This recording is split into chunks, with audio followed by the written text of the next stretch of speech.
Vamos al tema de esta mañana. Está con nosotros el doctor Víctor Prado. Él es uno de los candidatos que este 1 de diciembre tendrán la posibilidad de ser elegidos como presidente del Poder Judicial. Yo he sido un crítico permanente, y lo saben quienes me escuchan en la mañana, del actual presidente encargado del Poder Judicial, del señor Valdivia Cano, ¿no? Yo creo que él, por la trayectoria que ha tenido, lamentablemente no merecería este puesto, pero está ahí porque así lo dice la norma, como el Supremo más antiguo. El señor fue condenado en algún momento a 4 años de prisión por estar con Vladimiro Montesinos cuando él era miembro del Jurado Nacional de Elecciones. Eso es terrible. Nunca lo declararon inocente, porque el tema, él apeló y prescribió. O sea, inocente nunca lo declararon. Yo creo que alguien con esa trayectoria no debería llegar a la presidencia del Poder Judicial, pero así está. Esto es lo que causa muchos problemas al prestigio del Poder Judicial. El doctor Víctor Prado nos va a contar un poco cuáles son sus propuestas, pues, de llegar, cómo cambiar la historia del Poder Judicial, porque lo que tanto se reclama justamente en el país es justicia. Doctor Prado, ¿cómo está? Bienvenido al programa. Muy buenos días, José. Buenos días. A ver, empecemos por partes, ¿no es cierto? Hay que recuperar el prestigio del Poder Judicial. Que cuando se escuchan fallos como lo de los monos de Quebepampa, cuando se escuchan fallos como que se dejó salir, yo sé que no es responsabilidad del juez, pero esto merma en el tema del proceso, la salida de la señora Nadine, hay un montón de casos como este. Yo reitero, he sido crítico del actual presidente del Poder Judicial. ¿Cómo recuperar un prestigio que debería ser bien ganado del Poder Judicial? En primer lugar, me parece importante que la institución haga un reconocimiento expreso de sus deficiencias, y en ese contexto una propuesta de cambio debe partir de lo más esencial en este momento: hacer transparente el proceso de elección de un nuevo presidente del Poder Judicial, así como de los presidentes de las Cortes Superiores. En ese contexto, nuestra propuesta es promover un cambio legislativo que posibilite una votación universal y directa de todos los jueces para elegir estos cargos de dirección. No solo los supremos. No solamente los supremos, que además es un grupo pequeño, y además no hay espacio para poder generar una discusión de los programas que puede sustentar cada candidato y que van a reflejarle a la ciudadanía cuáles son las opciones de cambio. De hecho, nosotros hemos sentido mucho esa reacción negativa de la sociedad, y que tuvo un episodio bastante triste para nosotros, cual fue la marcha del 13 de agosto.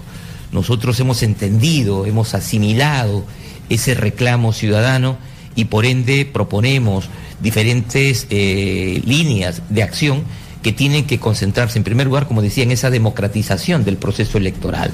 En segundo lugar, y esto lo veremos en los próximos días, cómo quedó finalmente el presupuesto del Poder Judicial.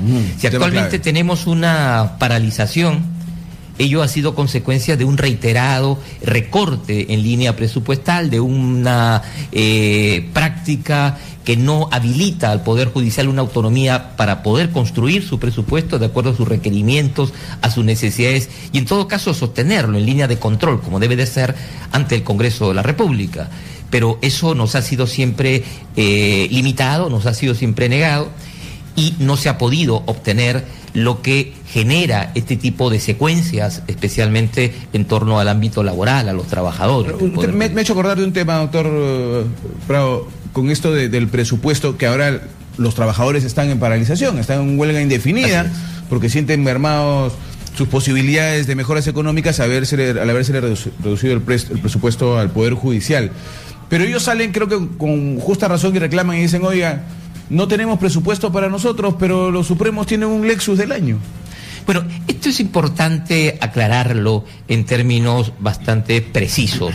La Corte Suprema ha emitido un comunicado el pasado sábado, donde ha puesto de relieve y de modo muy puntual que estos vehículos son consecuencia de un proceso que se inició hace 1 año y medio, y que la adquisición inicial de toda una flotilla de recambio frente a lo ya obsoleto, frente a los vehículos afectados que no alcanzaban repuestos en el mercado, es que se hace justamente ese proceso de licitación con las fórmulas completamente legales y transparentes. Y inicialmente se asignan de un lote inicial vehículos a solo 8 magistrados de la Corte Suprema, a la espera de la remesa mayor, que era la que tenía que entregarse a todos los magistrados de la Corte Suprema, en reemplazo del vehículo que anteriormente teníamos. Claro, yo tengo una información directa de Contraloría. Directa. Cuando le digo directa es porque viene desde arriba. 21 vehículos sedán que se ganó Mitsui y no fue hace un año y medio. La convocatoria se hizo en marzo del 2016 y la Buena Pro se ganó en mayo del 2016, o sea, de este año. Sí, no, lo que me estoy refiriendo es que es un proceso más amplio. No son los 21 vehículos únicamente, son 64 vehículos que quiere el Poder Judicial. Y esos 64 vehículos son entregados, como decía, un primer bloque de 8 vehículos a magistrados de la Corte Suprema provisionalmente hasta que se resolviera esta licitación. Yeah. Y los otros vehículos son distribuidos al interior del país. O sea, este es el punto que aclara la Corte Suprema. ¿Era necesario? Plenamente. Muchos de los vehículos, porque no existían en el medio los repuestos que son necesarios para habilitar los vehículos que teníamos anteriormente, los TEANA. Y eso es lo que amerita, conjuntamente con el uso propio del tiempo de esta flotilla inicial. Y ese es lo que genera el reemplazo. Todo esto es puesto con mucha claridad y precisión y con datos bastante claros en este comunicado que hace la Corte Porque Suprema. muchos tendrían derecho pues a sorprenderse y hasta molestarse en el Poder Judicial cuando dicen, oiga, no hay presupuesto pues para mejorar las instalaciones, se habla de archivos todavía cosidos a pabilo, se habla de sueldos bastante bajos en algunos trabajadores, en los propios secretarios, sin embargo se habla de adquisiciones de autos de primer nivel y del año para algunos magistrados. Digamos que no es muy compatible una cosa con la otra, ¿no? No, lo que pasa es que ya existe todo un proceso y hay una partida asignada. Estos vehículos debieron de comprarse conjuntamente con los otros. Sin embargo, en ese contexto no se alcanzó a decidir la propuesta adecuada y esto continuó. Yo creo que eso es lo que no se ha omitido señalar, y si Contraloría lo estima así, pues lo encontrará así cuando haga la revisión pertinente de las cuentas. Otra de las cosas que molestó, y estuvimos aquí con algunos de los trabajadores, es el hecho de que al doctor Valdivia Cano se le tenga que pagar ahora 2.600.000 soles de reparación civil por un caso en el que él estuvo inmerso por corrupción con Vladimiro Montesinos. Es terrible, una cosa así en el Poder Judicial, ¿no? Bueno, los reclamos en ese contexto tienen una línea de actuación que está vinculada a la Administración General del Poder Judicial, y entiendo que debe buscarse toda la línea de transparencia para explicar este suceso, para señalar en todo caso cuáles han sido los factores que determinaron que en esta coyuntura se haga ese reconocimiento y se haga ese tipo de asignación. Algo que es importante perfilar en este contexto. Esta situación de la huelga del Poder Judicial tiene allí un claro ejemplo de una situación endémica. Yo tengo 30 años en el Poder Judicial. Yo he participado en huelgas y hoy soy testigo de huelgas en el Poder Judicial desde que ingresé a la institución. Esto muestra lo que he mencionado, que el Poder Ejecutivo, el Poder Legislativo mantienen al Poder Judicial en una situación de incertidumbre, en una situación siempre menor para poder cubrir las necesidades tanto estructurales como las necesidades remunerativas de sus trabajadores. Confiamos de que este presupuesto aprobado ayer dé un respiro, dé un horizonte que nos impida que cada año tengamos que repetir esta escena. En nuestro país... ¿Ha habido un incremento para el Poder Judicial en lo que eso es lo que aún no puedo precisarle, en la medida en que esto ha sido aprobado recién ayer, anoche, no conozco los detalles, pero sí, la expectativa es que al menos ese reclamo, que es justo, que siempre ha sido justo, se cubra en una línea adecuada, ¿no? Ahora, doctor, ¿cómo ve el caso de la señora Nadine? Aprovecho que usted sería, si es usted elegido, representante del Poder Judicial como un poder del Estado. ¿Cómo ve el caso de la señora Nadine Heredia? ¿Cómo ve que se está analizando y tocando por la parte legal? Bueno, como comprenderá, por razones funcionales, no puedo emitir un pronunciamiento sobre un procedimiento que está en líneas de investigación y que puede tener un destino judicial. La ley me impide a mí hacer un pronunciamiento de fondo sobre lo que ocurre o sobre lo que pueda ocurrir. No obstante, creo que la atención nacional está pendiente de este suceso y los canales de investigación han empezado ya a actuar. Entendemos que en las próximas semanas se dará, de acuerdo a ley, una definición en torno a lo que va a ocurrir en este caso. ¿No? Se ha dado usted comprenderá que el ojo de los peruanos está puesto ahí en estos momentos. Completamente, creo que todos, y en ese sentido hay un operador de justicia que tiene esa responsabilidad. Confiamos que sus decisiones estén en el marco de lo que la ley ¿Se pudo corresponde. evitar la salida de la señora Nadine Heredia y todo este tema que a nivel internacional debe ser bochornoso para los peruanos? Bueno, las medidas cautelares en los procedimientos que se encuentran a nivel del Ministerio Público dependen en sus decisiones de los jueces, es lo que manda el ordenamiento procesal penal. El punto particular ya de lo que va a habilitar una medida cautelar de mayor o menor intensidad dependerá del caso mismo, ¿no? Yo no tengo una información detallada de la secuencia del proceso que se lleva en el Ministerio Público, ¿no? Solo el juez actúa para ese tipo de decisiones. Aún no hay un proceso mayor. No se está restringiendo. Usted comprenderá que tengo que preguntar. Usted es el completamente en línea didáctica con el mayor de los gustos. Lo que no puede entrar a emitir una opinión. Yo lo entiendo. No se está restringiendo ninguna libertad cuando se le dice a la señora Heredia, usted puede trabajar pero no fuera del país. Nuestro sistema legal plantea que los derechos fundamentales tienen que ser compatibles con otros derechos o con otras necesidades. Y esas son las que regula la ley, la que desarrolla la ley o la que resuelven finalmente los tribunales. En ese ámbito, nosotros entendemos que si bien hay un derecho fundamental, también hay potestades jurisdiccionales.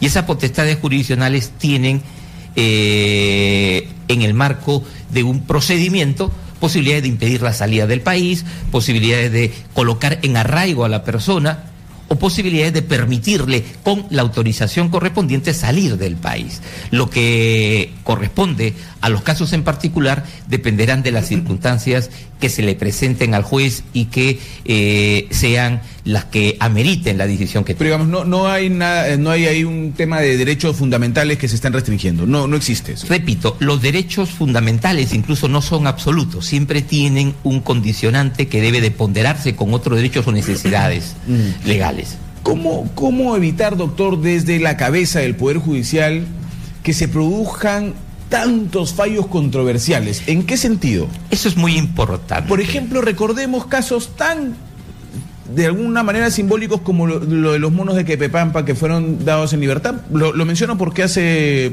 2 días han agarrado nuevamente con manos en la masa a 3 o 4 de ellos. Ese es un punto importante y es parte de nuestro programa. En el Perú hemos construido, frente a la criminalidad organizada, frente a la criminalidad violenta, hemos construido unidades especializadas.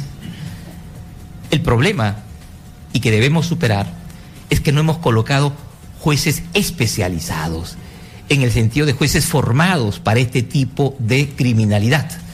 Esa es una tarea pendiente que debemos compartir el Poder Judicial, la Academia de la Magistratura, el Consejo Nacional de la Magistratura, colocar operadores de justicia en un ámbito tan sensible para la seguridad ciudadana como este, involucra una formación especializada, involucra un perfil propio que de momento no se tiene a mano y más en provincias. Yo creo que aquí es donde debemos de poner el mayor acento, la especialización, la capacitación de quienes van a formar parte de estas unidades. Asimismo, es también importante señalar que este mismo problema lo atraviesa el Ministerio Público y lo atraviesa la Policía Nacional. Tenemos un nuevo marco procesal que tiene reglas que están orientadas justamente a hacer frente a la criminalidad organizada y reglas para la delincuencia común. Hacer esa distinción y manejar debidamente los procedimientos es algo que, por el periodo de tránsito que tiene este nuevo código, todavía no ha quedado afinado. Se trata de un proceso de interoperatividad entre todas estas instituciones. Yo confío que próximamente, en función a distintos puntos de encuentro, como el acuerdo para la justicia, podamos hacer el canal que haga una capacitación común. Hoy en día, el mismo código, la misma ley, la leen de distinta manera la policía, el Ministerio Público, el Poder Judicial, e incluso los colegios de abogados. Entonces tenemos que... Es terrible con diferentes interpretaciones de una misma ley. ¿Cómo se espera la predictibilidad de la sentencia? La cosa es más grave aún, porque no solamente es las diferencias de interpretación entre las unidades del sistema, sino que en el propio Poder Judicial podemos encontrar diferentes lecturas en varios distritos judiciales de la misma ley. Uniformizar eso, que es parte de una necesidad de un proceso de tránsito en una nueva legislación, en un nuevo modelo procesal, es una de nuestras tareas también prioritarias. Permítame abrir las líneas, doctor, para el público que siempre en el programa interviene. 251-9422, 251-9422. Estamos con el doctor Víctor Prado, que es candidato a la presidencia del Poder Judicial, un poder del Estado tan complicado, ¿no? Tan complicado. Vamos un instante antes con información en vivo. Muchísimas gracias, Mercedes, por esa información en vivo. Ahora sí abrimos las líneas telefónicas. 251-9422, 251-9422, 467-4499 son los números de Exitosa para que usted pueda intervenir y hacerle alguna pregunta al doctor Víctor Prado, que es candidato a la presidencia del Poder Judicial.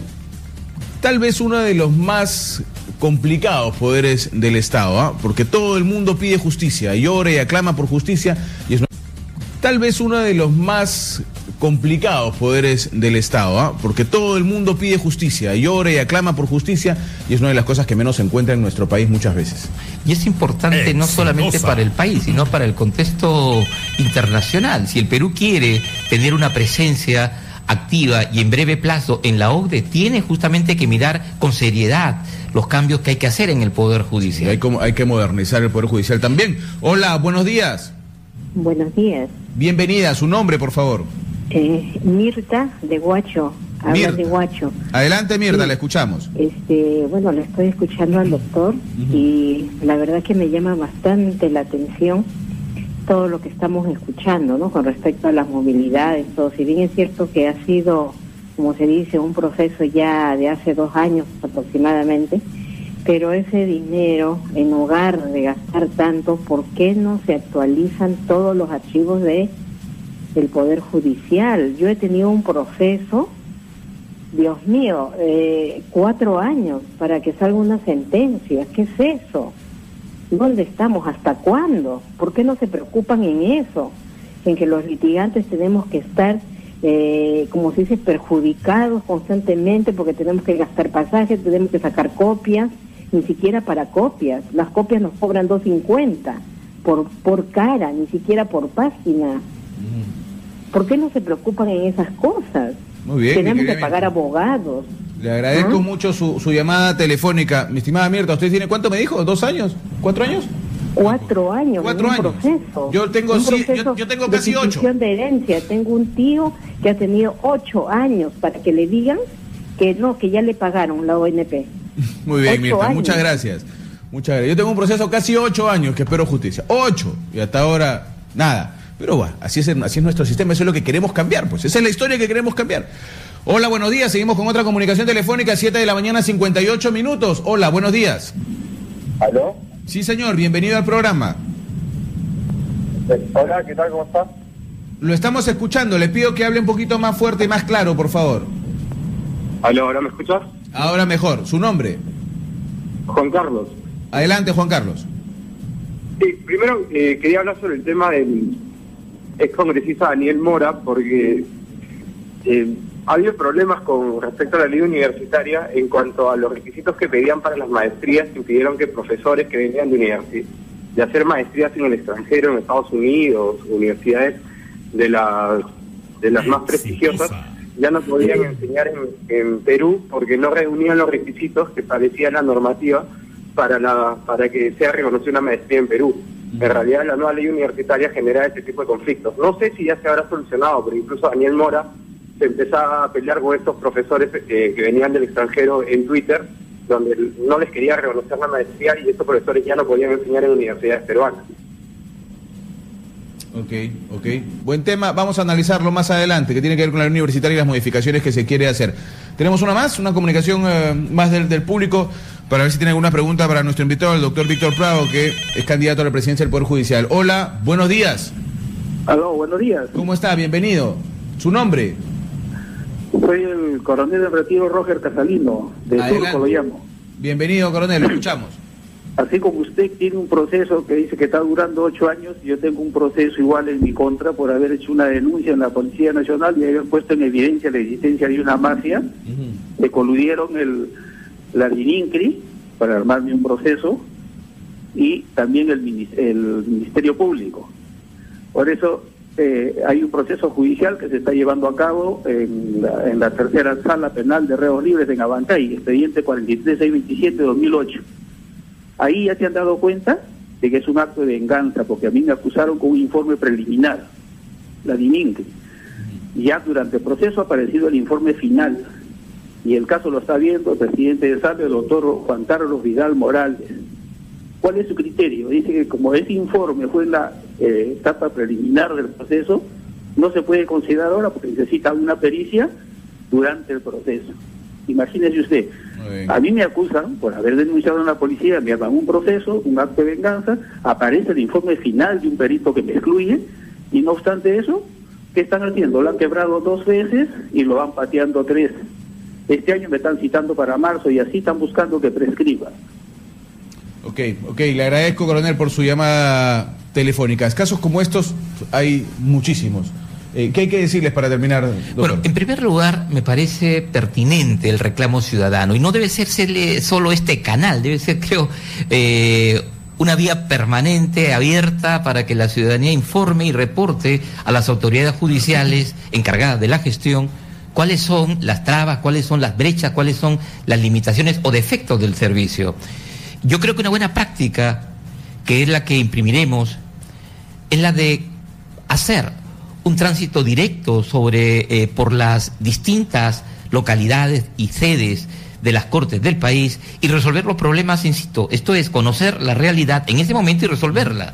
En más de una ocasión se ha hecho esta práctica en el pasado. Yo creo que debemos de continuarla. O tener igualmente referentes ante la Corte Suprema que nos den cuenta directamente en la sala plena o en la presidencia de cuáles son estos problemas.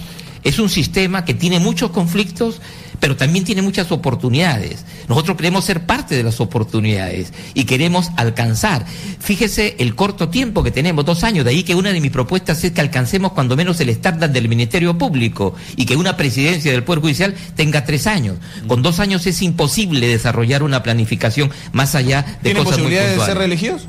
No las tenemos, ese es el otro problema. Así que, por ende, una de nuestras propuestas también es aumentar a 3 años el nivel de gestión de la presidencia del Poder Judicial. Muy bien, doctor, estaremos al tanto para ver qué es lo que pasa el 1 de diciembre y quién termina siendo elegido presidente del Poder Judicial. Hay otros candidatos que estaremos mencionando también como información a lo largo de la jornada. Doctor Víctor Prado, muchas gracias. Gracias a usted. Muy amable. Suerte.